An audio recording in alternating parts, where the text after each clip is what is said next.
Hey guys, welcome to my channel. My name is Daisy. For today's video, we're gonna be talking about duendes. So if you're interested, grab your snacks, grab your cobija, and let's get straight into it. So if this is your first time hearing about duendes, duendes are said to be these earth creatures that are commonly found in nature anywhere that has a lot of vegetation, and there has been many sightings of duendes in Latin American countries and also in the Philippines. Many of you guys have told me that you guys have also heard about duendes in the Philippines, and that's crazy because I honestly thought that it was just in Mexico where it was really common, but it's also really common in the Philippines, so that's very interesting. Duendes are said to be very mischievous, very prankster-like.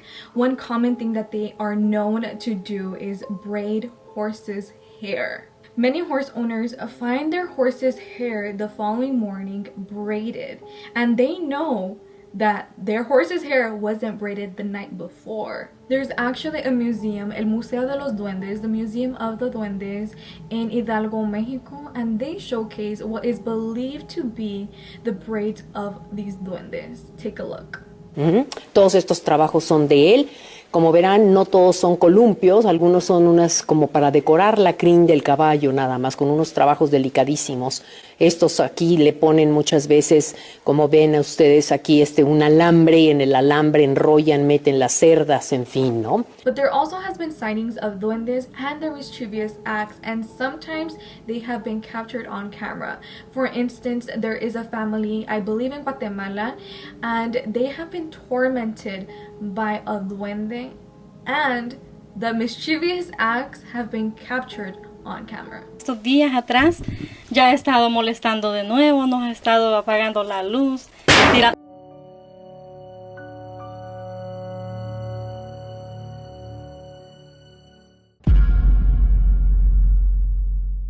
So really quick, I want to explain what's going on right now. So the reporter went on top of a little hill to look over the roof of the house, and he notices that the tree is not hovering over the roof, meaning that this rábano had to be thrown to the roof. Throughout the whole interview, things continued to be thrown over the house, thrown over the roof.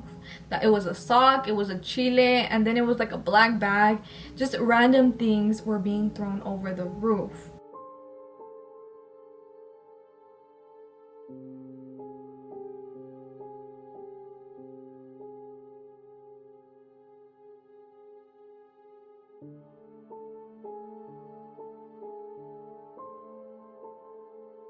But what I did find weird is that they were all being thrown from the ground level up above. At one point, I thought these objects were being thrown from the tree to over the house. But no, I noticed that these objects were flying from the ground up. So I don't know, it could be someone, a person throwing these things. Someone can be in on it, but I mean, the family seemed very distraught, so that's the only reason why I kind of believe what's going on in their house, because they were crying. The two abuelitas were crying. Claro.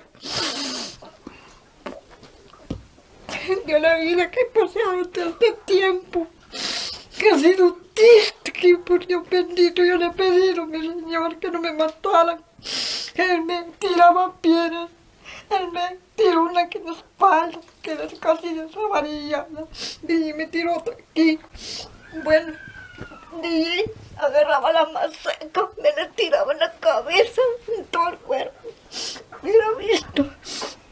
Yo ya no aguantaba. Dios mío, desde Cumao, yo no hallaba para dónde agarrar. Me iba allá arriba, me iba a sentar. Y un poquito se apartaba. Y no veníamos de vuelta por abajo, lo mismo, de vuelta, Dios mío, le decía yo, de noche, ¿para dónde agarramos de noche? Entonces, the family claims that these duendes have taken their pots and thrown it over the roof, but there was this one time that they took their bote de agua. I'll insert a picture of what that is. They have thrown that bote de agua over the roof, hitting one of their little girls, leaving a big bump on their forehead. So I don't know, don't kill the messenger. I don't know if this is true. This is all what they claim. The only reason why I kind of believe it is because how they're just so distraught over it. They seem like they are done. They're sick of it, they're scared, they're terrified. So that's the only reason why I'm like, okay, it can be possible. But again, I don't know. Let me know what you guys think down below because I'm super curious. Even though that video only captured possible travesuras, possible mischievous acts of a duende, there was a recent sighting of a duende in Bolivia. Bueno, eso es un suceso que me pasa ayer en la noche, a eso de las 10:30 de la noche, 22:40. Ahí estoy yo. Ahí clarito se ve una formita y que ella está caminando. Aparece de ella bajito. Esto está grabado por mis cámaras de videoseguridad que dan hacia la calle. Fíjense cómo camina. Y yo estoy ahí, ¿no? Yo estoy ahí viendo, lo estoy hablando por teléfono, lo estoy viendo. Y estoy quedándome queriendo grabarlo, pero no puedo. Y se mete a la casa. Lleva como un poncho. Lleva como un poncho, lleva un chulo.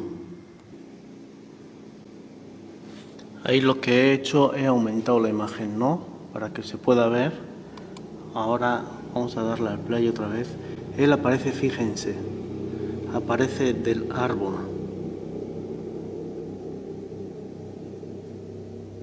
Y la cámara empieza a captar su movimiento de él. Mírenlo, ahí está.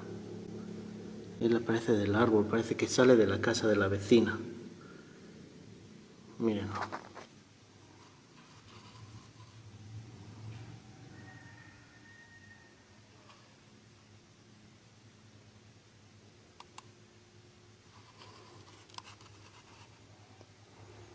A ver si se les puede mostrar una imagen. Miren cómo camina. Es como si fuese un niño. Miren cómo camina. Lleva un chulo. Miren cómo camina. Mueve los bracitos. Lleva un chulo. Mueve los bracitos. Y se mete a la casa de la vecina. De ahí desaparece. Le pierdo la pista. Esto fue lo que me pasó ayer día lunes en la noche a las 22:40 vi el duende en San Ramón. So not only did this man capture the footage on his surveillance camera, but he was there when it was happening. And just judging by the footage, his posture, he looked in disbelief. I think he was scared, but kudos to him because I would have been inside the house locking it up. But did you guys also notice that the duende, how it was walking like it owned the block? I was like, okay, duende, okay, you know what, the streets are yours, but my casa is my casa, okay? It was creepy how he was walking and how he just appeared kind of out of nowhere from the bush and just went to that person's house. Good luck. I don't know who lives in there, but y'all got a duende now. I don't know if you guys wanted a duende, but y'all got it now. Now I'm going to be reading your guys' experiences. Yes, my subscribers' experiences with duendes. I am so excited. I was waiting to read these stories for the specific video. So let's just get right into it. So now for the first story. Hi Daisy, I just want to start off by saying I love you and your videos, even though they give me a hard time to sleep at night. I love you. Thank you so much for writing in. It means a lot. You guys will never know how much it means to me, but just know that I'm telling you that it means a lot. So thank you so much. Besos. So for as long as I can remember, I've always been afraid of looking under my bed. My cousins and I grew up having sleepovers at my abuela's house. We would always sleep in one room and place a mattress on the floor. I always claimed the bed first because I was afraid to be at the same level of the bottom of the bed. This happened last year in November. I was having major back pains and we had already switched my mattresses multiple times. So my dad suggested I put my mattress on the ground. My mom knew what I was afraid of and told me I didn't have to, but I did it anyway because I wanted my back pain to go away. And I'm 16 years old, so I felt like it was time to face my fears. So I placed my mattress on the ground and my bed frame stayed empty. I went to sleep and it was around 3 a.m. and I screamed so loud that even my brother heard me. That's because his room is further in the back. My mom and my brother rushed out, and as they stepped in my room, they saw my little brother crying in the corner of his bed. He was so scared. My little brother and I share a room. She quickly went to check on me and she said I was pointing towards the empty bed and I was bawling my eyes out at the moment. I had my phone charging on the empty bed, so she thought I got electrocuted. She hugged me and calmed me down and I ended up falling asleep. Morning came and during my online classes, my mom came back to check up on me.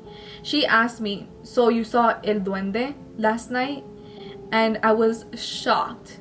I was like, "What?" I told her I remember seeing a face looking at me on the empty bed, but nothing else. Oh, I'm getting goosebumps. She told me that I kept pointing at the bed and kept yelling, "The short man with the big hat." Here in Belize, the duende for us is a short man with his foot bent backwards and a large hat that appears to girls mostly. After a few weeks, my cousin came to visit and we told her about what happened, and she said that El Duende was looking at me because he was admiring me. So she said I was lucky enough to be able to scream because God knows what would have happened if I didn't. Up to this day, I try to remember what I saw, but I just can't. After that incident, I never placed my mattress on the ground. Oh heck no, I have goosebumps all over my legs. I swear, that is my biggest fear too.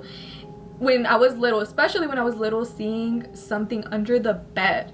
But now I'm scared because my bed frame is like this to my floor. It's like this much, that much of height, and I'm just scared that one day I'll see like a hand go.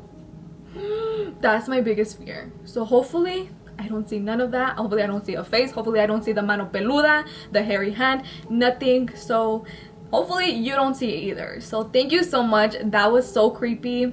On to the next. Hi Daisy, I hope this email finds you well. My name is Naila. I live in California near the Bay Area. I hope I make sense with telling you these stories. Story number 1. I was around the age of 6 years old and my boy cousin was around 7. This happened in summer when our grandma would take care of us. My cousin and I were both scary cats, LMAO. And so it turns out that we had to use the restroom. I forgot to mention, my grandma, cousin, and I were outside watering her flowers. We both went together inside the bathroom and did our business. We finished and I went out first. As we both turned, we see these little creatures. We obviously didn't know that they were duendes. The duendes were across the hallway, by the way. They were about 3 feet tall. Both of them were wearing pointy hats and boots. The colors were green, blue, red of the clothes they had on. They had their tongues sticking out and the hands next to their heads, trying to get us to play with them. My cousin and I both screamed and they just disappeared into the walls, both in separate ways. So we run outside and tell our grandma that we saw things that looked like Chucky, LOL. We didn't know how else to explain what we saw. We told her how they looked and what they did to us. She tried to make us forget what we saw because we were scared. That's all I remember from this paranormal experience. Hope you enjoyed. That is so interesting that you say that you encountered them when you were little, because that's what duendes are known for. They are known for interacting with little children because they like playing with them. They like playing with their toys. They love being around gardens, around the messiness. But that is so interesting. Let me read your second story. Apparently she has another encounter with a duende. My brother and I used to share a bedroom when we were younger. We both had twin beds and mine faced the wall. My brother had a green lava lamp, key object by the way. So this one night I wake up to seeing this pointy hat from the green reflection of the lava lamp. And so I was about 7 or 8 years old. So I remembered about the first encounter. Anyways, I turn to see and I see a duende walking back and forth from our beds. I wasn't scared, but I still went under my blanket and just ended up falling asleep. If you're wondering if my mom believed me, yes, she did, because my whole family gets haunted. Super fun, right? LOL. Anyways, I have way more stories, but I figured this was good for now. That is crazy that you say that you saw them very similar with the hat, that pointy hat. That reminded me of a video that I featured on one of my videos of this little girl dancing and the duende just runs past by her. And I believe, I don't know if I am mistaken, but there seems to be a pointy hat on his head. It seems like it. I'll replay it for you guys.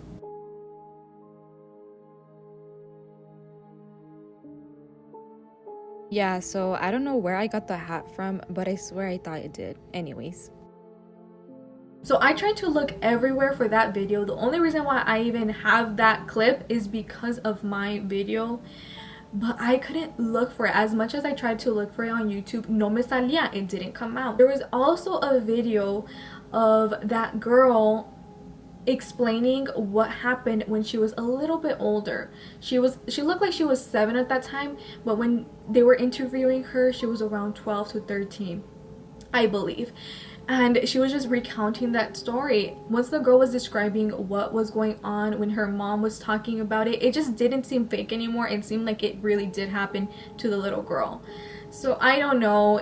These videos are always, what if it's a hoax? What if it's not? What if it's not a hoax? That's the scary part. What if it's not a hoax? But thank you so much, girl. I appreciate you. So now on to the next story. Hi Daisy, my name is Emily. Before I start this story, I wanted to say that I've been watching you since your 3rd, 4th video. That is crazy. Thank you so much for continuing to support me. Thank you so much. Me and my family all love your videos and we are subscribed. Oh my god, all your family, that means so much. That you and your thank you to you, and thank you to all your family to continue to support me. And that is insane. That is really insane. Thank you so much. Okay, but now let me stop gushing. This story started in Tamaulipas, Mexico. Me and my mom and a couple of family members were in the backyard roasting some marshmallows. My mom started telling this story that happened to her a couple years ago. This was when my older brother was a baby. He's now 24, and when this happened, he was around 4 to 5. My brother was on his bed watching cartoons on the TV, while my mom was brushing her teeth and getting ready for bed, when she hears the TV turn off, and my brother laughing. She didn't understand, because every time she would turn off the TV, he would cry. She looked out the door, seeing my brother laughing, while duendes were tickling him. She walked to my brother, who kept laughing. At that moment, the duendes weren't there anymore. She grabbed my brother and asked him, "Mijo, ¿qué vistes?" Son, what did you see? ¿Qué te hicieron? What did they do to you? My brother said, "No, mami." She picked him up and took him to my grandma's house. My grandma is my neighbor over there. She told her everything. At first, my grandma was mad. Then she froze. My mom asked her what was wrong. She told her, "Mija, yo vi a Chuyito afuera y yo le pregunté, Mijito, ¿qué haces aquí? ¿Dónde está tu mamá?" She said, "I saw Chuyito, her son, outside, and I asked him, 'What are you doing here? Where's your mom?' And then you came out with your son, Chuyito." What? Ooh, that gives me the creeps. My grandma was already outside taking the clothes down from the cables, so she was drying clothes and she was taking them down. Anyways, my mom and my grandma went to tell my grandpa. He was sleeping. My mom and my grandma just went to bed in the same room and nothing happened. The next night, my mom went back and my dad was there. She put my brother to sleep and went to bed with my dad. My dad goes to work at 3 a.m. So he woke up, checked on my mom and my brother like he always does. When he went to check my brother, he saw that he had trenzas on his hair. Y'all, trenzas, braids. That he had braids on his hair. My brother had long hair. He undid them, seeing the red spots coming from his roots as they were really tight. As soon as he did, my brother turned to his back and my dad looked at the door as he heard the doorknob turn. The door opened, then he heard someone run and giggle. He picked up my brother and woke up my mom, and they went to a hotel. That day, my mom hired a papa, I think a father, a priest, to clean the house and everything. And after that, it never happened again. You guys, once she said that Chuyito had trenzas, braids in his hair, done deal. 100% were duendes. That, oh, I chills all over my body. But thank you so much, girl. I loved your story. So now moving on to the next story. I hope this is you, Daisy. I hope you give me the chance to share a few of my stories. Hey girl, it is me. Hey, my name is Sonia. Love your videos so much. Y estás bien bonita. Stop, y'all hype me up so hard and I love it. No, I swear, thank you so much. You guys are so sweet. I love you guys. The first one happened to one of my grandma's cousins. His name is Jose, but we call him Kilo. I think that's how you pronounce it. We're from León, Guanajuato, and when my grandma was a little girl, ella y sus primos, her and her cousins, like 10 or more, would sleep in a big room separated from where the adults slept. Every day, Kilo would wake up in el río donde lavaban la ropa. Every day, Kilo would wake up near the river where they would wash their clothes. They thought it was weird, so they would ask their other children to see if they knew anything, or if they were just doing a little prank. But they all said no. They thought he was sleepwalking because they would hear him laughing and making noises at night. One night, my grandma woke up out of nowhere to see Kilo moving, but when she looked closer, she saw like little children, como unos muñecos, carrying him out of the room. She saw little children, like dolls, carrying him out of the room. She said that she couldn't say anything or even move. That morning, she told everybody what she saw, and they told her they were duendes. I don't know what they did, but Kilo never woke up by that river again. Now, my question is, what was your grandma's cousin thinking? Like, I would be not even wanting to go to sleep, knowing that I'm gonna wake up near a river and not know how I got there. Lock me up in a room because I don't want to be waking up near a river. No thanks. So Sonia gave us 2 more stories, so let's go ahead and read those. When me and my sister went to Mexico for the first time, me and my sister and 2 of our other cousins would sleep outside on a trampoline. LOL. I know, weird, but I don't like sleeping in a hot room. You know, Mexico don't have the AC. This one night, it was around 11, where I woke up and couldn't fall back to sleep.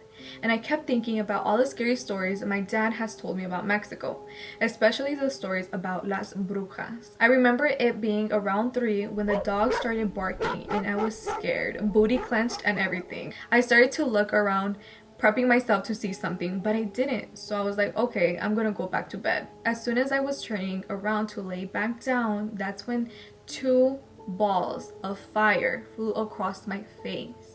They moved so fast, but I was able to see what they were. I froze for like 20 minutes, just processing what I just saw, trying to find some explanation. But I realized that they looked exactly how my dad described them to me. What I saw were brujas. Brujas don't look like the ones on Disney movies. They're shapeshifters. They can turn into animals or people. They can show themselves in many forms, and one of them is a bola de fuego. After what I just saw, I could just feel that someone or something was under the trampoline. I was trying to distract myself by listening to some music, but the barking was so loud that I couldn't stop thinking about what I just saw. I stayed up all night, and I think at some point I cried. Now for story number 3. This story is from my dad. This happened in our old house, my childhood home. Let me say something real quick about this house. It was definitely haunted. Okay, like little things would always happen. We would hear footsteps at night. We heard voices in the basement. Things like that, but it never scared us. We felt comfortable instead. Anyways, mi papá was living in the room working. He decided to take a little nap. When he was falling asleep, he felt like someone was staring at him. It made him feel uncomfortable, so he got up and started to look around him. And out of the corner of his eye, he saw something. Now he was facing the stairs that led to the basement. There he saw like a human-shaped shadow squatting almost like a dog would sit. And this creature stared at my dad for a few more seconds before crawling on all 4s and going into the basement. He got so scared he slept in his car. What the heck was that thing? It literally loss of words. I'm trying to see what can it be, but I have no idea what that thing could be. I need to look that up. I definitely need to look that up to see what that possibly could be. That was even worse than the Duendes, to be honest. But anyways, thank you so much for sending me these 3 good stories. I know I'm not gonna be able to sleep at night, but you know what? Thank you. Thank you so much, Sonia, for writing in. I appreciate you. So that was it for today's video. I hope you guys enjoyed. I hope you guys got at least somewhat spooked. Thank you to everyone that has been writing in their stories. I know you guys want me to read your guys' stories. I'm trying my best to read them all, but thank you again. Thank you so much for writing in. But other than that, I hope you guys enjoyed, and I'll see you guys in the next one. Bye.